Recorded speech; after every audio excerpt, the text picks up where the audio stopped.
Metal Gear Solid s'est développé par Hideo Kojima. 2004, Shadow Moses, au bord de l'Alaska, Solid Snake doit infiltrer la base de Foxhound, prise de force par Liquid Snake, qui signifie littéralement serpent liquide. Accompagné de Revolver Ocelot, de Vulcan Raven, du mec que je confonds avec le Dr Octopus, il fait pression sur les États-Unis avec un lance-missile nucléaire. Solid Snake doit donc découvrir les intentions de Liquid Snake, qui ressemble à Solid Snake. Vous le connaissez? C'est pas votre frère au moins? Et surtout, empêcher le lancement des missiles de la part de l'énorme robot qui fait peur, le Metal Gear Rex. Metal Gear Rex, ils auraient tout aussi bien pu l'appeler gros méchant robot qui fait peur, agre dinosaure, non mais qui a eu l'idée? Qui a eu une idée pareille? Ah bah oui, c'est vrai, Hideo Kojima. Solid Snake, c'est le gentil, pour rappel le méchant et blond aux yeux bleus, arrive donc dans cette base en sous-marin, après avoir esquivé les gardes dans l'entrepôt, puis appelé l'ascenseur. Un vrai pro de l'infiltration, personne n'a rien vu venir.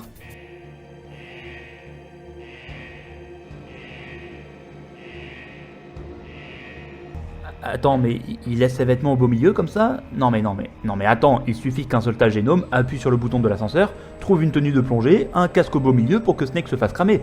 Non mais quel idiot, qui est le génie qui n'a pas pensé à ça? Ah bah forcément, Hideo Kojima. Une fois sur l'île, nous ferons face à de multiples pièges et obstacles qui nous empêcheront d'avancer. Cinématique de 3 heures, caméra avec une portée nulle, et surtout des ennemis qui ont mis les bonnets sur leurs yeux, ainsi que des bouchons dans les oreilles. Hein? C'est quoi ce bruit? Hein? Hein? C'est quoi ces empreintes? Hein? C'est quoi ce bruit? Non mais encore une fois, qui nous a pondu un jeu par... oui bah c'est lui. Maintenant, passons aux choses sérieuses. Metal Gear Solid sur PlayStation est un monument du jeu vidéo. Sorti en 1998 et développé par Kojima Productions ainsi qu'édité par Konami, le premier MGS, et non Metal Gear vous l'aurez compris, aura réinventé le genre de l'infiltration pour l'époque, avec certaines idées relevant du génie encore aujourd'hui. À travers divers environnements cohérents et à la fois variés dans une île basée au large de l'Alaska, nous nous voyons immergés dans une aventure qui mêlera action, infiltration, énigmes et romance. Nous arrivons à poil à Shadow Moses et devons nous fournir en matériel sur place, tout en restant à l'abri des regards ennemis. Plusieurs éléments viennent s'ajouter à notre inventaire. Des pistolets, des fusils, des grenades, des mines, des rations pour récupérer la vie, des médicaments pour améliorer certaines compétences en particulier de manière momentanée, ou encore notamment les badges d'accès avec certains niveaux en particulier. Ces cartes nous donnent la sensation d'avancer dans le jeu et nous ne ressentons en aucun cas la sensation de linéarité ni d'aller-retour. Le level design est extrêmement bien réalisé, la sensation de progression au sein d'une base complexe et structurée est bien présente. Metal Gear Solid a été développé de façon intelligente, pas de progression linéaire, des explications bien fournies lors des cinématiques, on a à la fois la sensation de savoir où aller et celle de ne pas être tenu par la main lorsqu'on avance. Ce jeu nous donne l'illusion de prendre les choses en main, d'être maître du destin. En plus d'une progression bien exploitée, le jeu accompagne le level design grâce à sa complexité.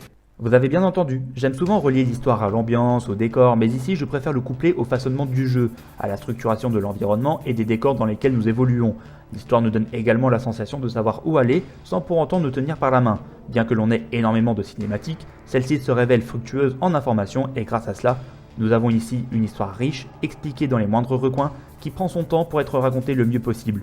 Metal Gear Solid réussit là où peu de jeux réussissent, c'est-à-dire nous donner ce dont on a besoin, de répondre à nos interrogations avant même que l'on ait des questions à se poser. Malgré la longueur de ces cinématiques, on parvient à rester en haleine et à se dire, une fois l'aventure terminée, « La vache, j'ai tout compris !» Les personnages que l'on rencontre au fur et à mesure possèdent tous leur importance, sont tous pertinents. Des personnages tels que Campbell ou Naomi, nous servant d'appui sur la mission, vont se développer pour ensuite avoir leur propre vécu, leur propre passé. Nous serons également à rencontrer Meryl, le love interest de ce jeu.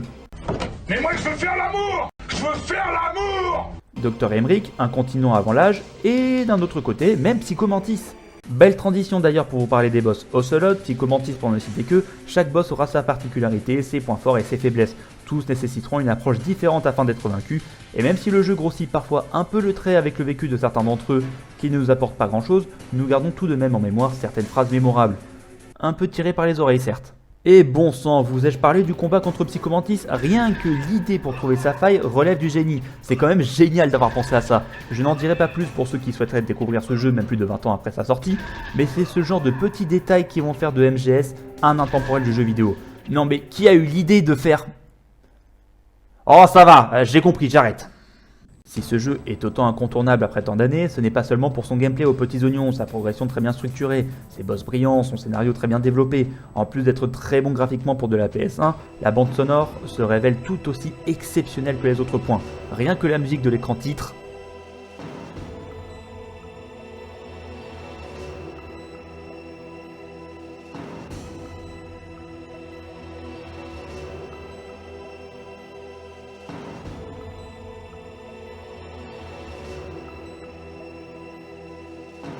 Je n'ai pas parlé de tout ce qui constituait le jeu, je n'ai pas évoqué le doublage, certaines idées bien cachées, notamment avec le codec ou une certaine boîte, les rebondissements, les petites blagues plus ou moins subtiles, l'évolution des différents personnages qui deviendront majeurs pour le reste de la saga, tout ceci, je laisse la découverte et la surprise aux plus jeunes qui souhaiteront découvrir, par le début, une des plus grandes sagas, si ce n'est la plus grande saga de toute l'histoire du jeu vidéo. Et c'est développé par Hideo Kojima!